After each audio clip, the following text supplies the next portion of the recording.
4 movies that theoretically were supposed to be bringing people back to the big multiplexes a couple months ago are finally out on DVD and Blu-ray, so we can discuss The New Mutants, Unhinged, Words on Bathroom Walls, and The Broken Hearts Gallery. Let's get it started.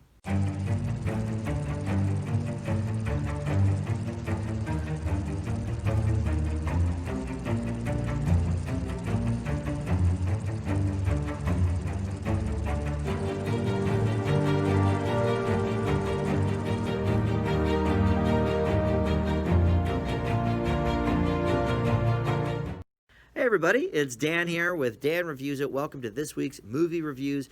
We've got some interesting ones to tackle this week that I think in any other era would have probably died pretty quickly at the box office, but in the COVID era of movies not really being released very often, these guys stuck around for a couple of months this year at the box office, and they're finally available on home video, but we'll discuss them all. But first, please do subscribe to the channel if you are new. I would love to have you as a subscriber, and comment below on these movies or anything else that's on your mind. Would love to talk with you there. And if you like this video, give it a like down below too. I would love to have that. It all helps my channel out, so I do appreciate it. But let's get this whole thing started. So Tenet is still a few weeks away from the home market, so I still have not seen Tenet, but I did check out all of these new movies that were in theory going to bring people back to the box office, bring people back to the multiplex, and of course that didn't really happen. In fact, one major chain has decided to shutter for the rest of the year. Others are still open, but flailing, as maybe one movie, maybe 2 movies get released every week that are on a pretty small scale, and then the rest of the movies are all sort of old catalog releases from these studios. But 4 movies that came out in August and September are finally hitting the home media market and the on-demand market, so we're going to talk about all of them right now. We'll start with The New Mutants, which of these 4 I think is the only one that really had the potential to actually get butts in seats at the multiplex, because it is X-Men related. Now, there's a sordid history, of course, with the background of this movie, and it's been shelved 4 or 5 times, not shelved, but delayed, I should say, until finally Disney decided let's release it during Corona. But it was supposed to come out in 2018, and then Fox kept pushing it back for various other projects they wanted to make room for, and then Disney acquired Fox and didn't know quite what to do with this movie, and so they had a release date in place, but it was a few weeks after everything got shut down, so of course that got moved. And finally, at the end of August, we got The New Mutants. And you know, look, the box office receipts were okay for what it was, but it certainly did not herald the second coming of the multiplex, that's for sure. And why Disney Plus, or why Disney decided not to put it on their Disney Plus platform or Hulu, like a lot of the other properties that have been shelved over the coronavirus, I don't know. I mean, they gave us Mulan on Disney Plus for, well, you did have to pay $30 for it, but still, you know, and Onward was on Disney Plus just a couple weeks after theaters closed. So, you know, why they thought this would really get butts in seats, I'm not sure. I guess because of the branding of the X-Men name, but this is really, I mean, it's X-Men in the most loosest of ways. You know, yes, it is related to the X-Men. I can't deny that, but it's barely even a superhero movie, let alone an X-Men movie. So essentially the plot is that 5 young, you know, teenagers, probably 14, 15, 16, maybe a little older, I don't know. But they're sort of just discovering their mutant powers while being held in a secret facility against their will, and, you know, trying to both figure out their powers and figure out puberty and save themselves in the process. And there's, you know, some big names, you know, in the up-and-coming variety in this movie. Maisie Williams from Game of Thrones is here. Anya Taylor-Joy, of course, hot from The Queen's Gambit on Netflix, is here. And Charlie Heaton as well, who was on Stranger Things on Netflix, are among the mutants in this movie. So it's got some star power behind it. It's got the X-Men name. So, okay, on the surface, I can see Disney saying, look, let's give this a chance at the box office. You know, we'll sort of creep our way back into seeing if movies are what people want to see right now. And turns out it wasn't, certainly not this one. But is that a reflection of the New Mutants, or is it a reflection of people not really wanting to return to the box office for something that might be a little subpar?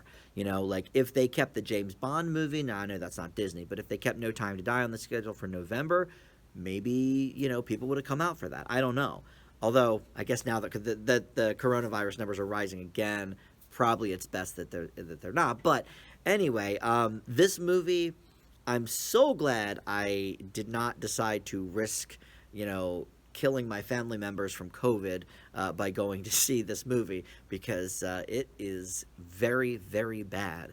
And let me tell you why. But first, let me explain that, yes, I am in a movie theater myself right now, but the theater I work at is a second run, so we only have 4 screens, and you know, we're playing older movies mostly. We do actually still have this playing, but we're playing mostly older films, so you know, there's not a whole lot of traffic coming into this theater, to be completely honest. And you know, we are doing some great cleaning stuff between every set of movies. So, you know, I feel like our theater and a lot of the, you know, the big 14 screen multiplexes, it's a little bit of a different vibe, you know. So I do want to make that clear. Yes, I am in a movie theater right now, but I really have no interest at this time in going to one of the big multiplexes to see some of these movies. I considered maybe going to see Tenet, but with the COVID numbers rising again, I'm just like, I don't know. You know, I might just wait to watch it on home video, which I think is probably the wrong way to watch Tenet, but here we go. Anyway, so why is the New Mutants so terrible? Well, first of all, it's barely a superhero picture.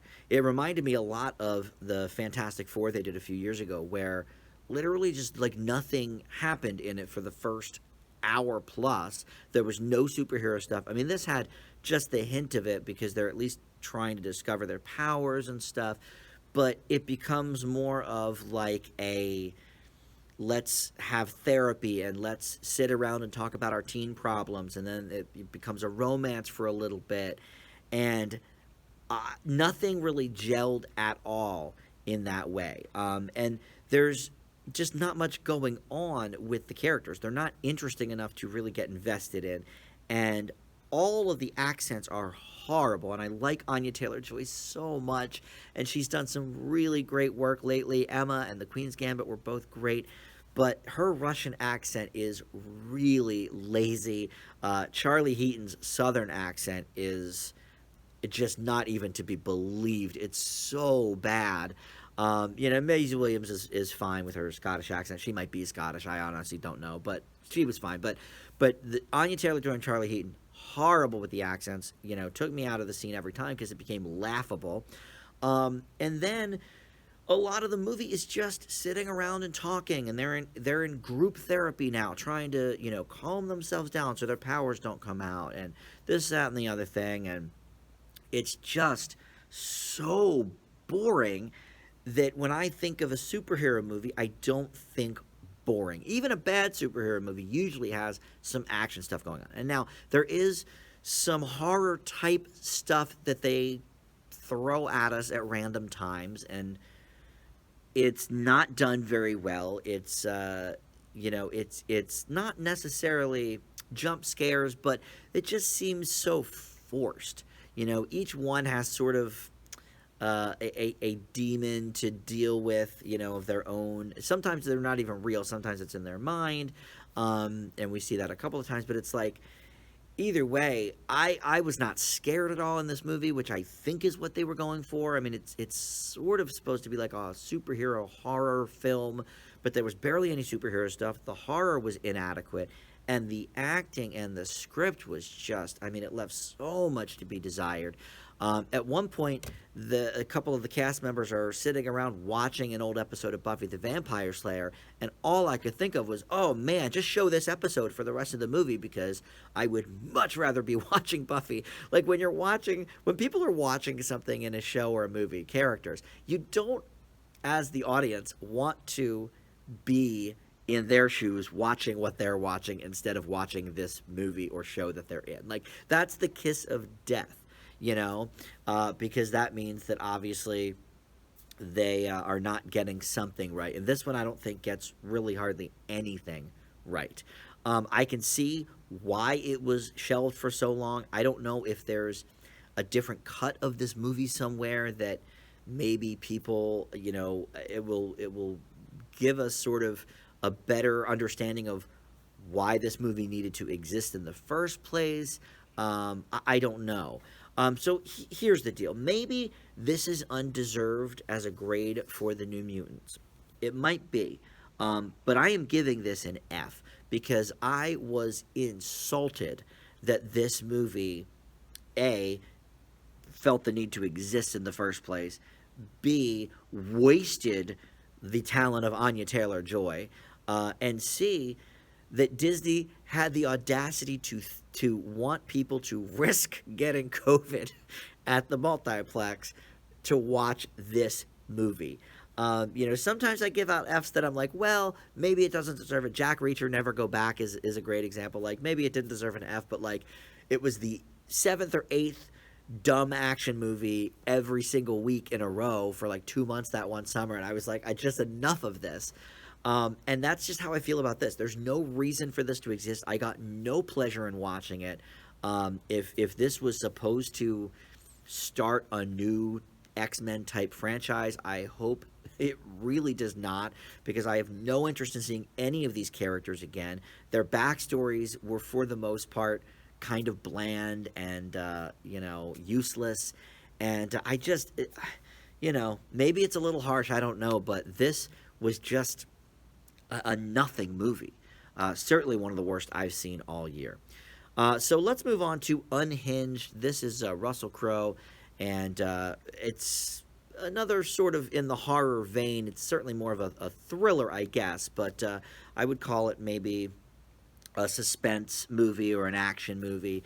Not horror, but it's definitely got a lot of thriller aspects, and I certainly gasped a couple of times with what was happening. So essentially, this is the story of a young woman and her son, who are played by, let's see, Karen Pistorius, I want to say, and then her son is Gabriel Bateman, who you may have seen before. I recognized him from a couple of different things.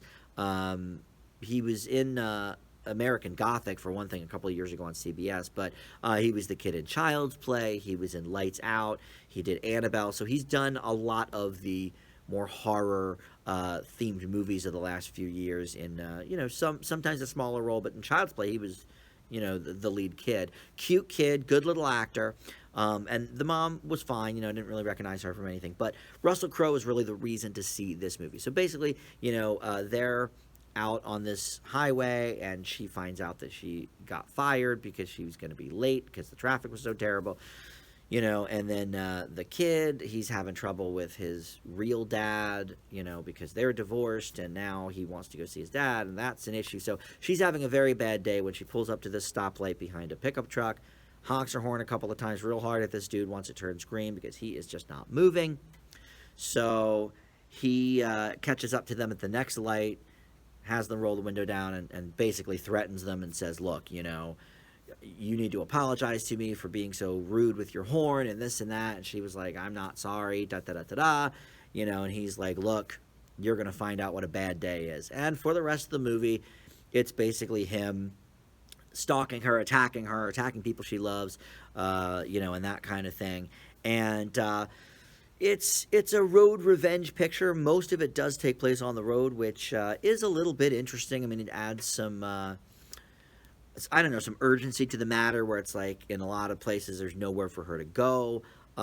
These are certainly the busiest streets I've ever seen in my life. I mean, every freaking street she turned down was bumper to bumper traffic. I don't know if it says what town they're in or what city they're in. I don't know. I don't think it says. I'm sure somewhere it says, but I don't have it in front of me. So I don't know, but it's like the traffic was just ridiculous. It was kind of a joke. But this whole movie could be sort of taken as kind of a joke. But if you really decide to go all in on it, I think you might have a good time with it. Russell Crowe is Definitely unhinged. I think the name fits what's happening in this movie. He really is a crazy person, and we learn, a little bit about his backstory as the movie goes on as well, and we learn a little more about Rachel's backstory as well, as the two sort of have a back and forth, and she's having issues with her divorce, and he, as we learn, well, I don't do spoilers. I don't think this is really a spoiler because something happens at the very first scene of the movie, but the Russell Crowe character, Tom Cooper, he is, going through a divorce himself or has gone through one or what have you, and so he's not really interested in her sob story. He's got one of his own. Look, this movie goes off the rails so many times. I mean, there's a lot of things that genuinely make no sense. There's a lot of things that are just really unrealistic, even in a picture like this. But I did have fun watching it. I mean, I think, Russell Crowe gives us a really good, unhinged performance, and so for that, I have to give it credit. I'm a little bit hit or miss on Russell Crowe. I think he can be good. I think he can also be really not good. But I think some of that depends on the projects he picks. Like that movie Broken City with him and I think it was Mark Wahlberg. I didn't think he did a good job in it, but the movie on the whole was kind of not good. So, like, how much of that was him? How much of that was the script? I don't know. And then Les Mis, he almost ruined with his horrible singing. But I've certainly seen him give very, very interesting and layered performances, too, even in recent years. We don't even have to go back to some of his early 2000 stuff, Beautiful Mind and things like that, to really appreciate some of his recent work. But he is the reason to watch this movie. There's no doubt about it. I mean, it's basically, there's some side characters, but it's basically three people that star in this movie. It's, Russell Crowe, Karen Pistorius, and Gabriel Bateman. And there's a couple of ancillary people here and there, some that he kills, some that he does not. But a couple of loose ends, too, in the movie that genuinely don't make sense to me. But for everything this movie is not or doesn't do, it is a lot of fun to watch. You have to check your brain at the door because it's a bit unrealistic. And I never really quite got the reason for all of the anger. I mean, he's just, it's like Michael Douglas in Falling Down times 2, which, if you saw Falling Down, that obviously is, he gets his claws into some people as well in that, but I haven't seen that in a while, but I remember him being very, very deranged.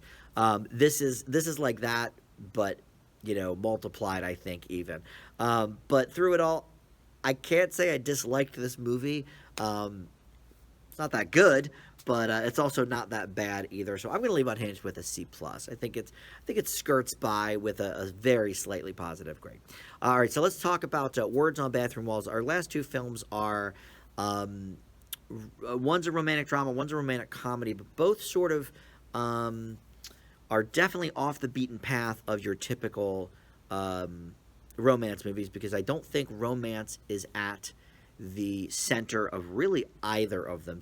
Definitely more so for Broken Hearts Gallery, but Words on Bathroom Walls, the romance is definitely a secondary plot point. So in this movie, we have Charlie Plummer, who is starring in it as this dude, senior year of high school. He is, really smart, but he is realizing that he has schizophrenia.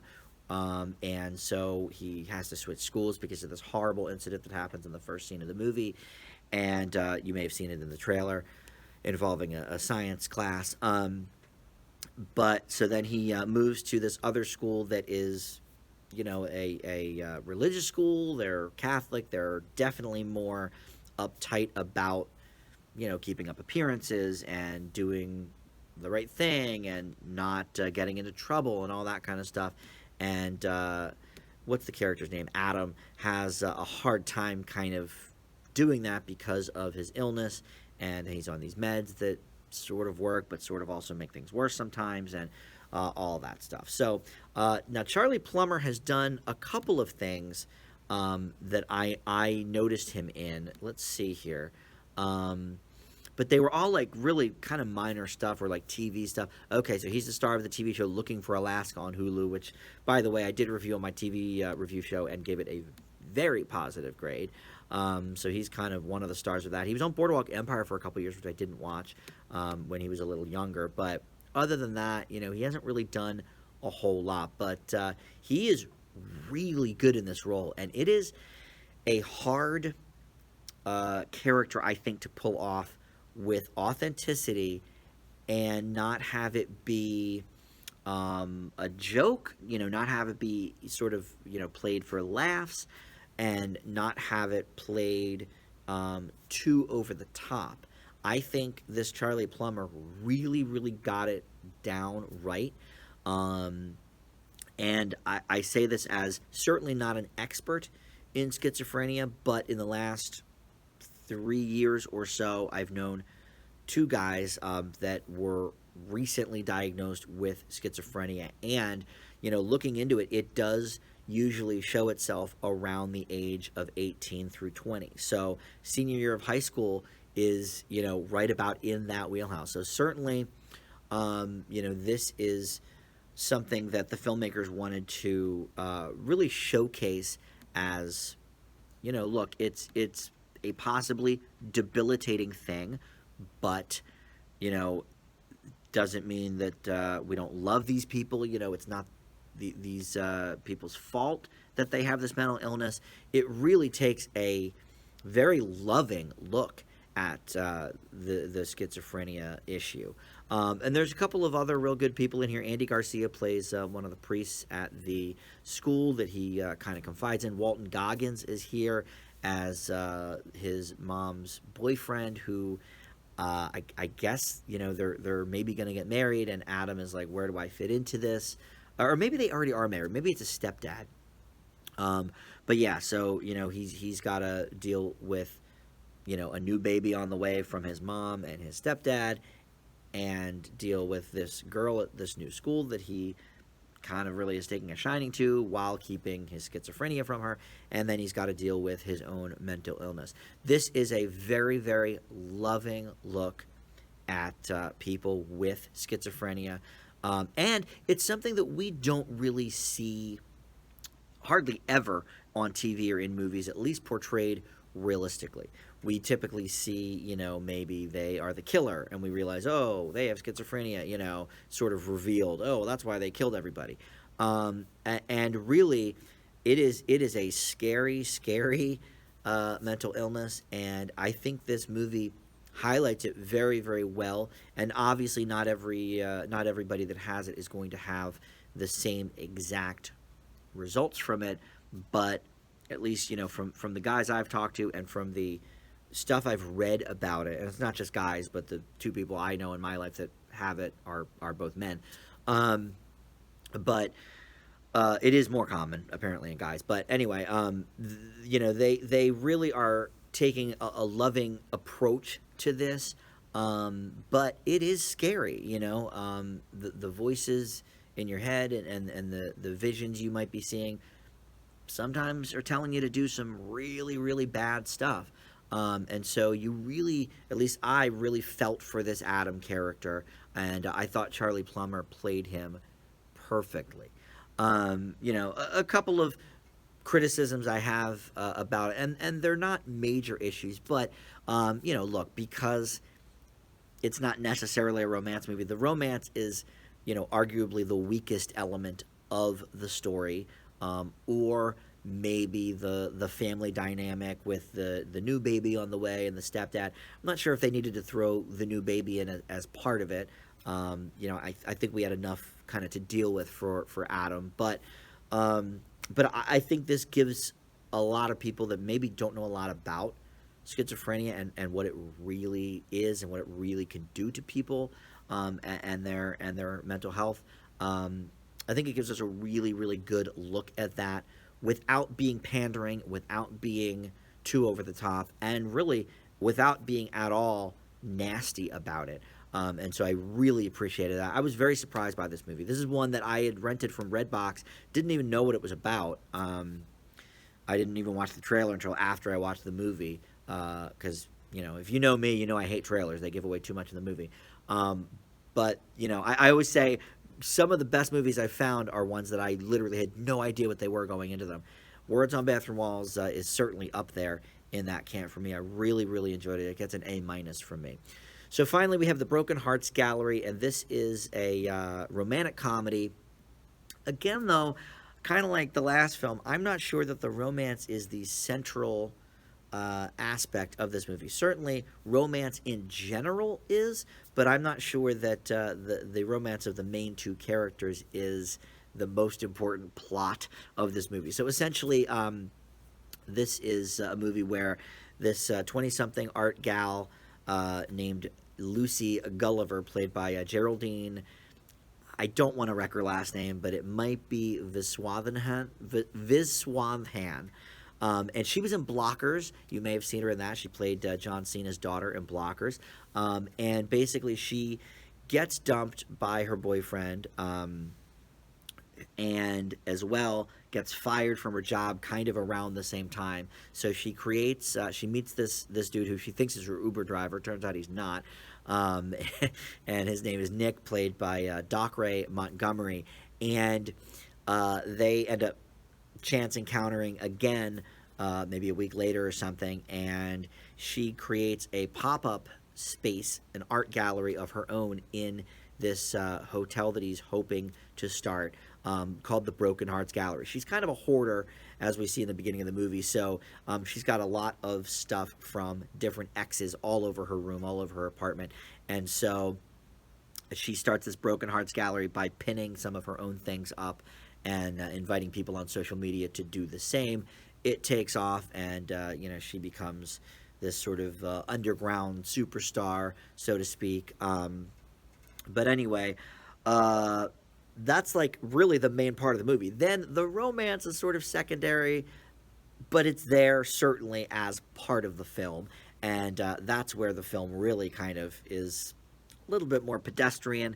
I think the best romance movies, certainly in the rom-com era, or genre, I should say, are more than just romance movies. Like, the romance is not even the central focus. Like, for me, like Silver Linings Playbook, for example. There's another one where, we're taking a look at mental illness, maybe from a little bit of a more mean-spirited place than Words on Bathroom Walls, but I love that movie, and the romance, I would say, is not the central point of Silver Linings Playbook, but it's great and it's there. Juno is another example. I think her pregnancy is really the main focal point of the movie, and her romance with Paulie Bleeker is great, but it's not the main focus. And here we get it again with Broken Hearts Gallery, and I love it because the romance is so very pedestrian. Oh my gosh, they go and have karaoke night, and that's when they do a duet, and maybe sparks start to fly there, and they're just friends, but then do they end up sleeping together? Well, I don't do spoilers on this channel, but if you've ever seen a rom-com, you kind of know where that sort of stuff is going. But the stuff aside from that, the stuff about the gallery, the stuff with her and her friends, played by Molly Gordon and Philippa Sue, are fantastic. Her friends are great. Their dynamic is great. There's the one boyfriend who doesn't really talk much, but then he he's always around. He's always giving little hand gestures to be a part of the scene. Hilarious. Loved that.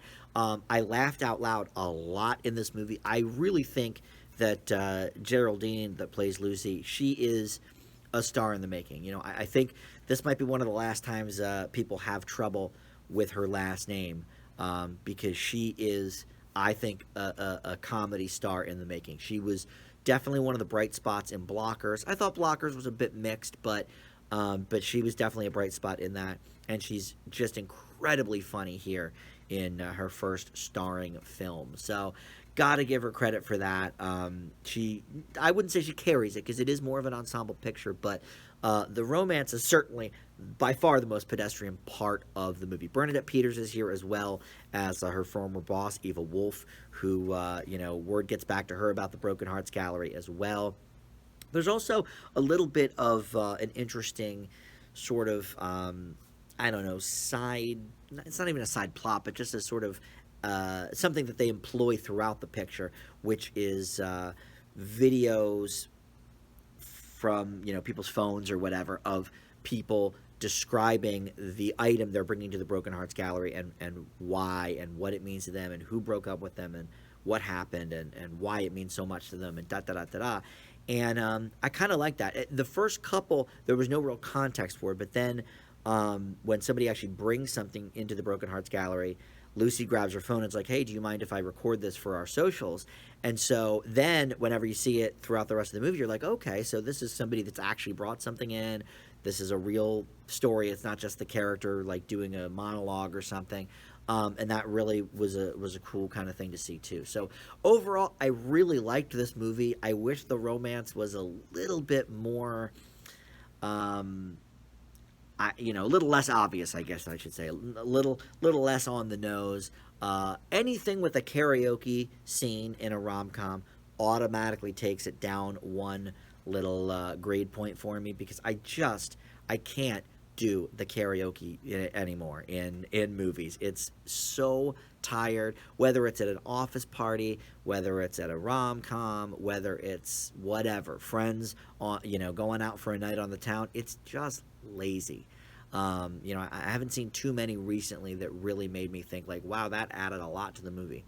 But overall, I thought this was very enjoyable. I'm between a B and a B plus for this, to be honest, but I will give it the benefit of the doubt on the strength of the main trio of girls, and really Lucy and Nick's sort of back and forth. It's not the best romance or the most out there sort of plot, but like those movies I mentioned earlier, Juno and Silver Linings Playbook, this movie really thrives on everything aside from the romance of the main two stars. So I guess I'll give it a B plus for Broken Hearts Gallery. It is very, very enjoyable. I recommend it. So that's it for this week. Next week, I know there's a bunch of new movies on Netflix I want to get to, including this new one from Ron Howard that has people talking Oscar buzz, with Glenn Close and Amy Adams, two of my favorites.